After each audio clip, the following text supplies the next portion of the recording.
Hello, learners. Welcome to this beautiful session of ours.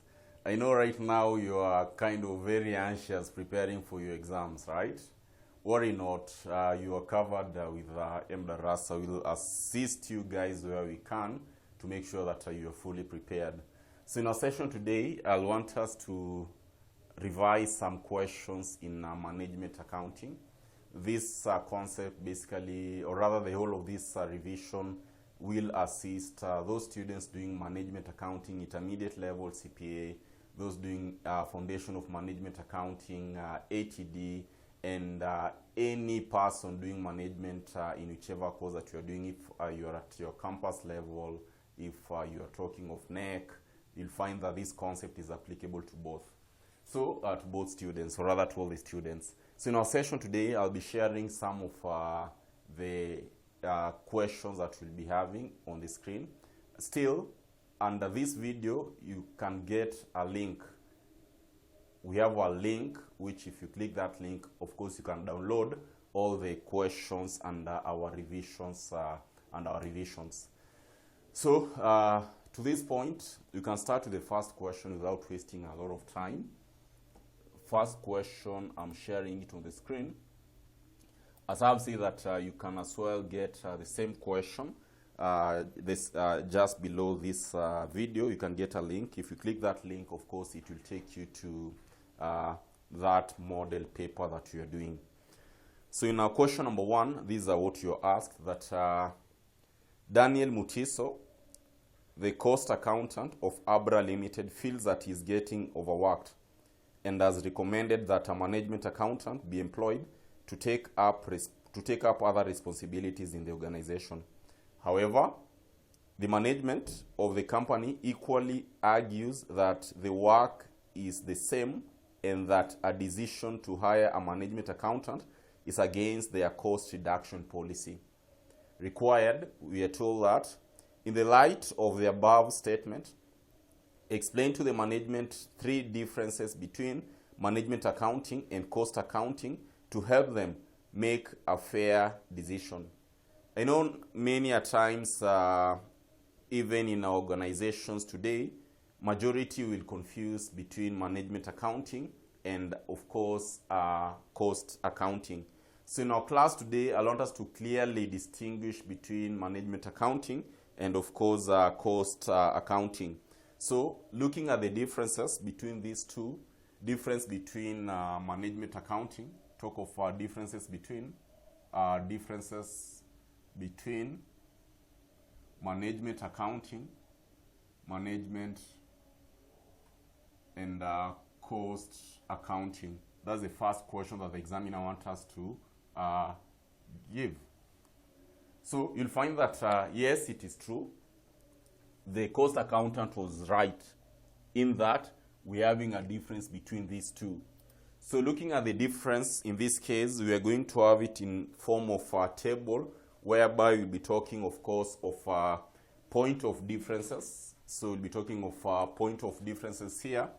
Talk of a point of differences. We'll be talking of cost accounting here. Cost accounting and management accounting. I want us to clearly distinguish between these two terms, cost accounting and management accounting. So you'll find that in this case, the cost accountant was very correct, that we're having a difference between these two terms, or rather between the work to be performed. So looking at the first difference, I want us to look this difference in regard to objective. Number one, point of difference, we'll be talking about objectives. What is the objective of cost accounting and what is the objective of management accounting? So you'll find that under cost accounting, basically the main objective of cost accountant is to ascertain and control cost. This is basically to ascertain and control cost. To ascertain and, of course, control cost. Ascertain and control cost. This is the main objective of cost accounting. Whereas for management accounting, you'll find, my good students, that the main objective here is basically to provide useful information to management for decision making. Provide useful information. Provide useful information. Provide useful information for management, or rather provide useful information to management for decision making. To management for decision making. So this is how you can distinguish and come up clear in the event that you're told to differentiate between one or two items, right? So number 1 point, we've said that number 1 is in regard to the objective, whereby the cost accounting objective is basically to ascertain and control cost, whereas in management accounting is to provide useful information to management for decision making. That is point of difference number 1. Point of difference number 2, my good students, point of difference number 2, we can talk of the basis. Number 2, talk of basis of cost accounting and the basis of management accounting. Looking at this basis, you'll find that for cost accounting, it is based on both present and future recording transactions for cost ascertainment. So it is based on both present and future recording. It is based on present. It is based on present and future, based on present and future recording transactions. Recording transactions for cost ascertainment.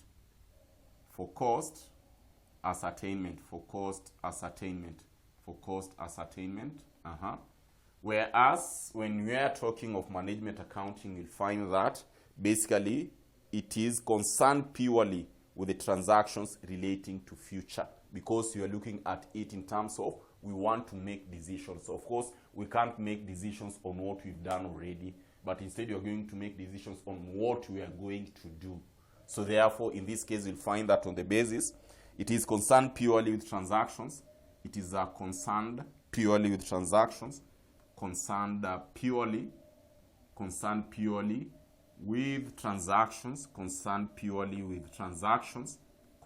purely with transactions. Relating to future. Concerned purely with transactions relating to future. That's the point of difference number 2. Talk of point of difference number 3, my good students. When you give this to your examiner, you'll find that your work is very neat and very understandable. You won't give your examiner or rather marker a hard time to mark, because you've clearly distinguished. I mean, if you are going to mess somewhere already, you can be given that benefit of a doubt mark, right? That maybe he's confused somewhere, but that's how it's supposed to be. So the other key element, you'll find that talk about aspect of maybe talk of utility, what it serves. Talk about utility as point of difference number 3. Talk of utility. Talk of utility. When we are talking of utility, basically, you'll find that at this point, under management, or rather under cost accounting, you'll find that it serves the needs of both internal management and external parties. It serves the needs of both internal management. It serves the needs of both internal management and external parties. That is cost accounting. Whereas management accounting is purely concerned with internal management. So it only serves the needs of internal management.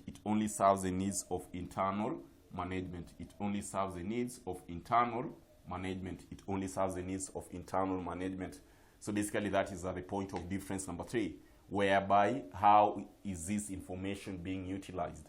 You'll find that for cost accounting, it is used both for internal and external, whereas management accounting, it is used only for internal purposes.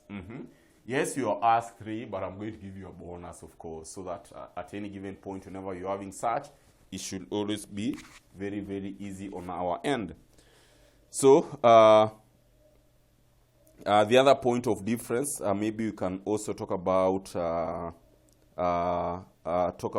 aspect of scope. talk about aspect of scope, point of difference number 4, talk of scope, point of difference number 4, talk of scope. At any given point, you're looking at what does it covers, right? What does it covers? So you'll find that under scope, cost accounting has narrow scope as it covers matters relating to ascertainment and control of cost. It covers matters relating to only ascertainment and control of cost. That is cost accounting. It covers only matters relating to ascertainment and control of cost. Whereas for management accounting, my good students will find that basically it has a wider scope in that it covers areas of financial accounts, talk about cost accounts, as well as even we can go ahead and cover matters relating to what? Taxation. So you'll find that in regard to scope, cost accounting has narrow scope. It has a narrow scope. Whereas for management accounting, it has a wider scope. It has a wider scope.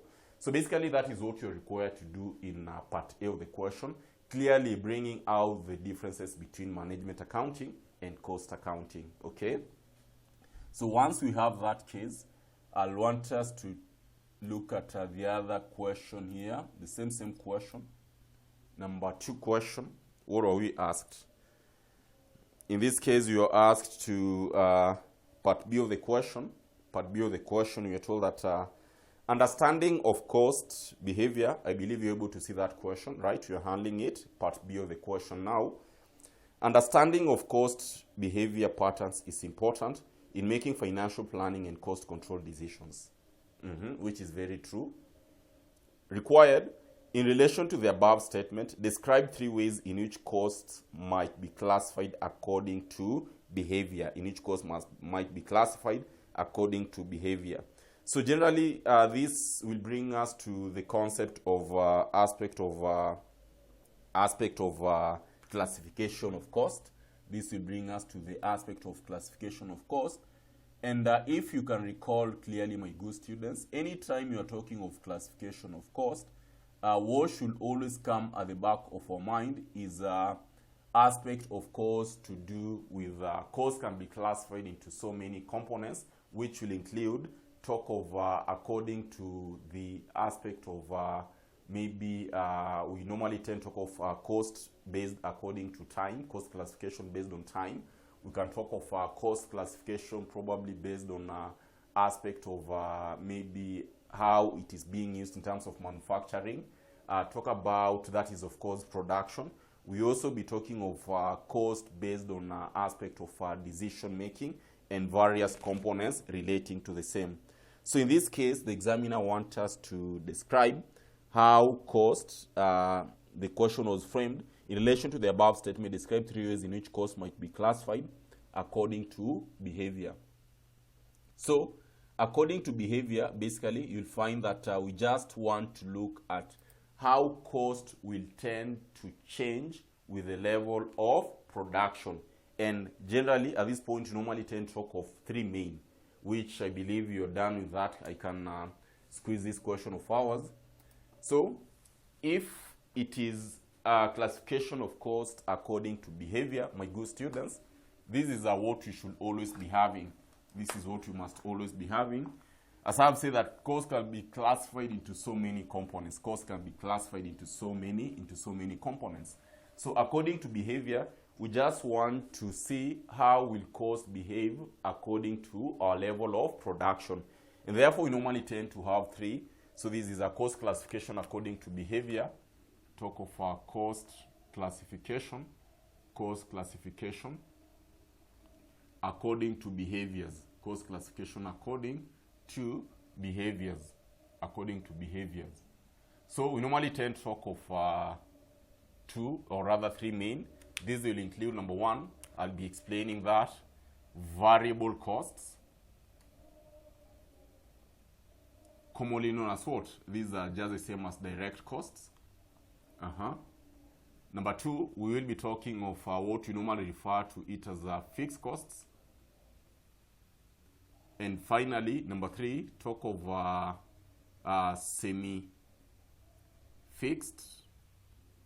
or semi-variable costs. This is how our costs can be classified according to our behavior. Explaining each one of them, we start by number one, variable costs. Variable costs. We start with number one. In this case, you are talking of what? Variable. We are talking of variable costs. So how will we understand the variable cost, my good students? Variable cost, basically, these are costs that will tend to change with the level of production. Meaning that these are costs that will tend to change with the level of production. If our production increases, also this cost will increase. If our production decreases, also this production will, or rather this cost will decrease. So basically, whenever we're talking of variable cost, ideally, we are looking at costs that will change with the level of production. This is what you're terming it as variable cost. And explaining this, probably, you'll find that, assuming maybe if I was to use a very simple graph to give you a whole idea of what Mwalimu is talking about here, this is our cost, this is our cost, this is our cost, and this is our output, okay? This is our output. So you'll find this how it will be.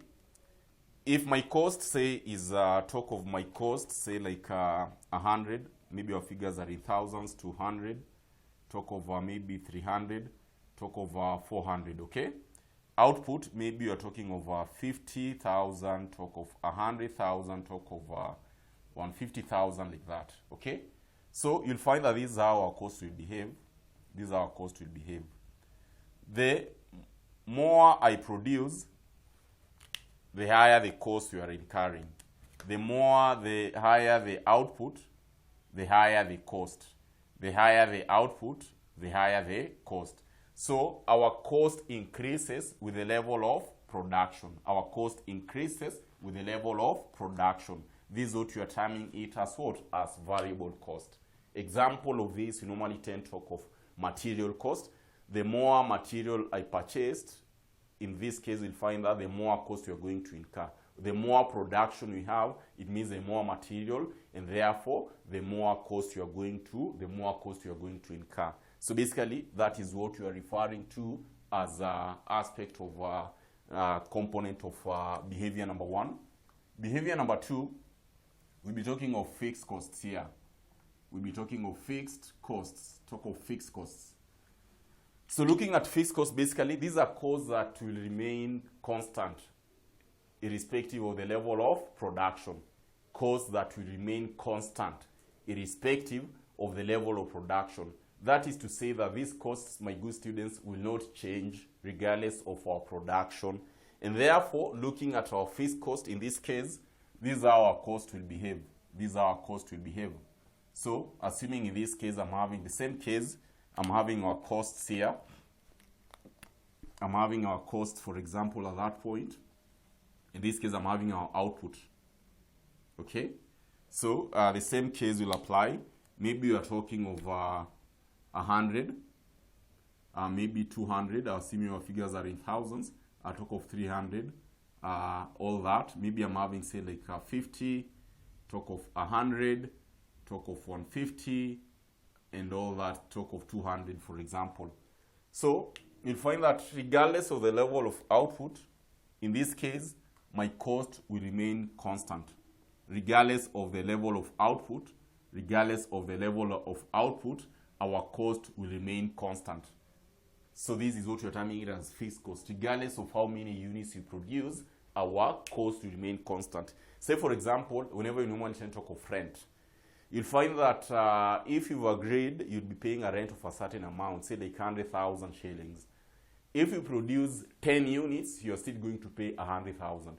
If you produce 1 million units, you're still going to pay what? The amount of 100,000. So regardless of the level of output, your cost will just be the same. And this is what you are referring to as what? As aspect of fixed costs. So that is behavior number two. Talk of semi-fixed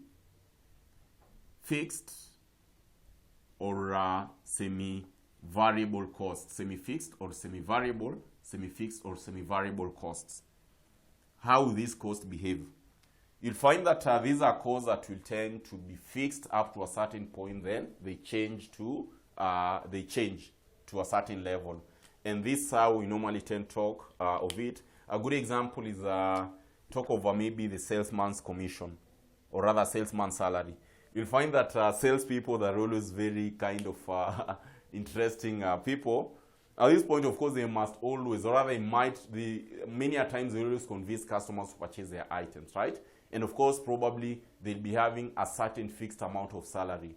But in that case, their salary will always tend to change with the level of commission that they are earning. Today, probably my fixed salary says 200,000. My commission maybe will be 50,000. Next month, yes, I'll be having a fixed amount of salary, which is 200,000, but my commission might run up to 300,000. So you'll find that it is fixed up to a certain level, but it will change depending on the level of commission that you're earning. So the behavior of this cost, it will always be like this. You'll find that I'll be having a fixed up to a certain amount, then it changes. Fixed up to a certain amount, then it changes. Fixed, then it changes. So in this case, you'll find that this is a term it as a stepped component, whereby in this case, we're talking of our costs and maybe our output. So you'll find that, yes, it is fixed up to a certain point. This is fixed, then this is variable. This is fixed, this is variable. This is fixed, this is variable. So you'll find that it will tend to change. And this is how we normally tend to talk of what? Behavior of our costs. How our costs normally tend to behave. So that is very important to note. Now, after we have that, I'll want us to jump to the next component and focus on the second question. Rather, this will be the third question actually, which is now the computation part. Believing that that is clear, as Mwalimu was saying that still you can always download this question. Just below this video, we have a link which you can use to download this question of ours, So therefore, in this case, let us go through that question. Excuse, this is what we are told that Kenya Auto Assemblers Limited assembles cars from imported knocked down kits. The company has been operating at 60% capacity, assembling 3,000 cars per year. The following information relates to the company's operations at two different levels of capacity, where I'm given the following information relates to the company's operations at two different levels of capacity. I'm having level of activity 60%. In the other case, level of activity, I'm given 80%. Where our costs, in that case, I'm given costs, direct materials, direct labor, indirect labor, factory fuel and power, factory repairs, total cost.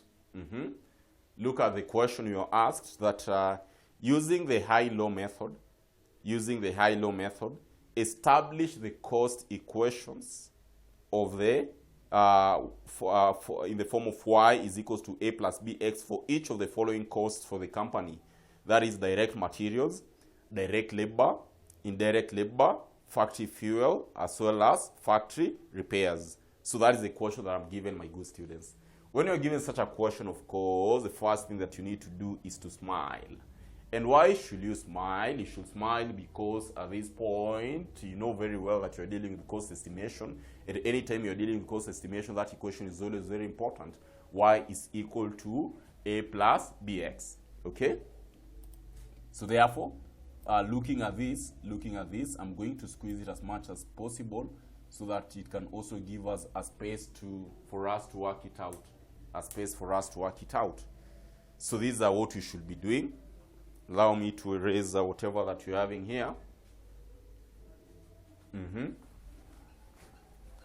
So working out this question, my good students. At this point, you've identified that you're dealing with a cost estimation concept, right? And the cost estimation concept, you should always be having this equation at the back of your mind, where we normally tend to talk of y is equal to a plus bx. In this case, you know very well that y represents our total cost, A represents fixed costs, B represent variable cost per unit, whereas Y represent what? The number of units. That is very important for us to know. That is very important for us to know. So once we have this, we proceed and look at what I was given. First of all, I was given that the company was operating at 60% capacity. 60% capacity. And at 60%, my good students were producing how many cars? 3,000 cars, right? 3,000 cars. The question wants us to use high-low method. The question wants us to use high-low method, as you can clearly see what the examiner had asked us. You want us to use high-low method. And anytime, whenever you're talking of high-low method, recall, it will always be upon us to identify the highest level of an activity and the lowest level of an activity.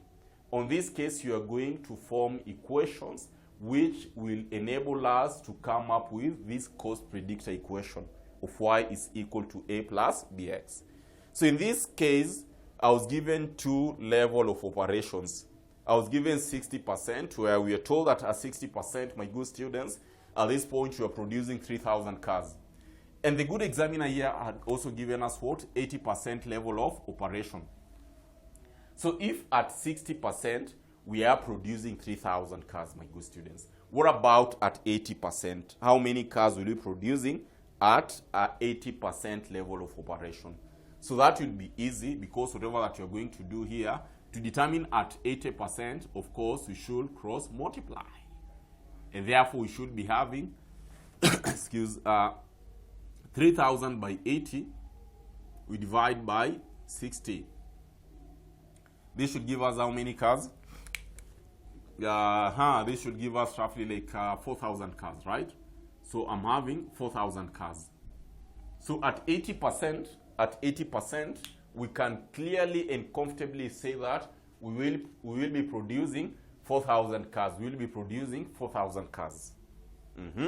Believing that you're on the same point. So the examiner wants us to use high-low method to establish the cost equation of y is equal to a plus bx for each of the following costs for the company. So number one, the examiner wants us to determine our equation, and to determine our equation here using working out number one, we are told direct materials. We are having direct materials. Even before we work it out, I know very well that direct materials is a variable cost. Direct materials is a variable cost. So therefore, that is what should be clicking at the back of our mind as we are handling this case, that direct material actually is a variable cost. So let us use high-low method. Using high-low method. High-low method. We're using high-low method, of course. So we need to identify the highest level and the lowest level. Of course, the highest level, it is at 80%. And at 80%, we've seen that I'm having 4,000. So using our equation, y, which is our total cost at 80% is 800,000, right? Which is our highest level, which would be equal to A, fixed cost that we don't have, plus B, variable cost per unit that we don't have. But we have X, we have the number of units that we are producing. So therefore, we can agree I'm talking of 4,000 B. Lowest level, total cost at 60% for direct materials I'm having 600,000, which will be equal to A plus, talk about what? The number of units which I'm having, 3,000 B. So therefore, solving our equation, of course, in this case, we can use the elimination method.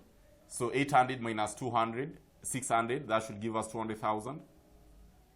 A minus A, that should give us 0. 4,000 minus 3,000, that should give us what? 1,000 B, right? So therefore, we can agree that B will be equal to 200,000. We divide by 1,000, which in this case should give us what? So my B should be 200, right? Our B should be 200. If I've determined our B, my good students, can we determine our A? Of course, we can determine our A. So taking the first equation here, we should be having 800,000, which is equal to A plus 4,000, I've determined our B to be 200. So by 200 here, by 200 here, by 200. So clearly this should give us 4,000 by 200. This should give us 800,000, right? Which clearly you can note and say that at this point, therefore, my A, in this case, my A is equal to 0. And this will satisfy the condition that we mentioned earlier on, that direct materials are just what? All direct materials are variable cost. So I won't be having any component of fixed cost there. So confidently, I can give my examiner our equation of y is equal to A that we don't have, 0 plus 4,000, in this case, plus B, we determine it to be 200x. So this will be our equation. This will be our first equation in relation to direct materials. Because I know very well that direct materials, basically all of it is what? All of it is a variable cost. And clearly we can prove it here that we don't have a fixed cost on that case. We don't have a fixed cost on that point. We don't have a fixed cost on that point. So basically that is what I'm required to do on the first instance. I believe you guys have gotten that concept clearly. Proceed to the next item. Proceed to the next item. In this case, you want to work out. In that case, the next item you're asked what? Direct labor. So also in direct labor, I should expect all of it to be variable cost. I should expect direct labor to be variable cost because direct labor is also a variable cost. So number 2, we want to work out direct labor. I know very well that direct labor, all of it is also what? All of it is variable cost. So for direct labor, what will you be having? The same thing, come and look at the level of our capacity. The highest level I'm having 200,000, which is our Y equal to A plus BX, which our X at this level, I'm having what? 3,000, right? So we're talking of 3,000 B. The other point, lowest level, I'm having 150,000, right? So we are talking of 150,000, which is equal to A plus 4,000 B, correct? We need to solve that. We need to solve this. We need to solve this. We need to solve this. So solving this, we should be talking of elimination method again. We are talking of, this should give us 50,000, which will be equal to 1,000 B, right? 1,000 B, 1,000 B, because you're talking of 3,000 minus that. So in this case, we can agree and say that we should be talking of what? We should be talking, in this case, with this is 4,000, sorry. That is 4,000, because at 80% was 4,000. At 60%, we had what? 3,000. Kindly correct that, kindly correct that, kindly correct that. So once we have that case, my good students, what will be our B? So my B will be simply 50,000. We divide by 1,000 B to give us what? This should give us, of course, 50, right? So my B, confidently, I can get, I can clearly see that you're having what? 50. Believing that we're getting the same figures. So looking at this case, talk of our first equation, 200,000, which is equal to A plus 4,000 times B, which in this case our B is 50. Of course, this should give us what? 200,000, right? So we can agree and say that here my A will be equal to what? A, in this case, we can agree and say that A is equal to 0. A is equal to 0. And therefore, my equation, in that case, it has satisfied that condition that direct labor are all variable costs. So therefore, at this point, I should be talking of course, I should be having our figure in the form of Y is equal to A, which is 0, plus 50x. So that will be our equation under what? That will be our equation under direct labor. I believe that right now it's flowing. Things are just flowing, right? Things are just flowing. Things are just flowing. We proceed to the second item, or rather the third item, which in this case, our third item, we had what? Our third item at this point, we had, of course, indirect labor. We had indirect labor. We had indirect labor. We had indirect labor. We had indirect labor. So, having our indirect labor, I'm talking of number 3, indirect labor. The same concept, my good students, I want us to use the same concept. I want us to use the same concept for indirect labor. For indirect labor, I want us to use the same concept, whereby at this point, for indirect labor, you'll find that I should be expecting a fixed cost. And why should we expect a fixed cost? We should expect a fixed cost because you'll find that for indirect labor is simply the aspect of a mixture of variable and fixed. So therefore, looking at our equations for indirect labor was given. That is, of course, 240,000 for level of 80% capacity, A, plus 4,000 B. The other case I'm given how much? 200,000, 60%. 200,000, 60%, which is equal to A plus 3,000 B. So we solve this. Solving this, these are what we should expect. Of course, this one I'm getting 40,000, right? Using elimination method. This should give us 1,000 B. Is that correct? So therefore, we can agree and say that our B will be equal to 40,000 divided by 1,000, which in this case should give us 40. So my B here is 40. And if our B is 40,000, my good students, or rather not 40,000, but 40, our B is 40,000. Can we determine our A? Of course, we can determine our A. Taking the first equation here,